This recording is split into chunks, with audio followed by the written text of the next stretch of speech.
కష్టాల్లో ఉన్న రైతులను ఆదుకోమంటే గత ప్రభుత్వంపై నిందలు వేస్తూ కూటమి ప్రభుత్వం కాలయాపన చేస్తుందని ఉరవకొండ మాజీ ఎమ్మెల్యే విశ్వేశ్వరారెడ్డి ఆగ్రహాన్ని వ్యక్తం చేశారు.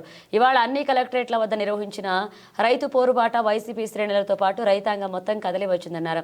దీనిని బట్టి రైతులు ఎంత కష్టాల్లో ఉన్నారో అర్థమవుతుందన్నారు. రైతులకు అండగా నిలబడాల్సిన ప్రభుత్వం గత ప్రభుత్వం మీద నిందలు వేస్తూ తప్పించుకుంటుందన్నారు. ఇక్కడ ఎవరూ గొంతెమ్మ కోరికలు కోరడం లేదని, గతంలో మీరు ఇచ్చిన హామీలు మాత్రమే నెరవేర్చాలని డిమాండ్ చేస్తున్నట్లుగా ఆయన చెప్పారు. రైతులను ఆదుకోకపోతే మీ పతనం తప్పదని విశ్వేశ్వరారెడ్డి హెచ్చరించారు. రాష్ట్ర వ్యాప్తంగా కూడా రైతాంగ సమస్యలపైన ఈ ప్రభుత్వం అనుసరిస్తున్నటువంటి నిర్లక్ష్యానికి వ్యతిరేకంగా అన్ని కలెక్టర్ కార్యాలయాల దగ్గర కూడా ప్రదర్శనలు రైతాంగం నిర్వహించారు. ఈ ప్రదర్శనలో రైతాంగం చాలా ఉత్సాహంగా పాల్గొన్నారు.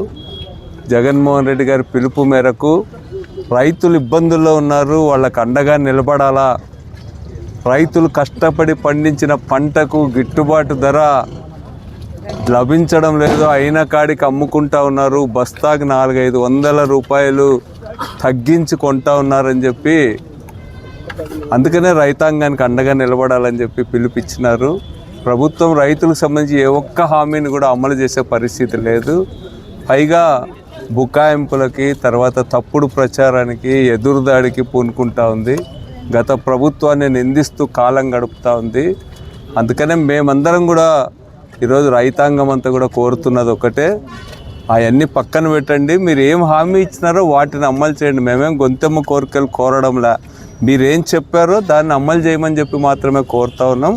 అది కూడా అమలు చేయకుండా ఈ విధంగా చేస్తే మీరు పతనం అవుతారని చెప్పి కూడా హెచ్చరిస్తా ఉన్నాం.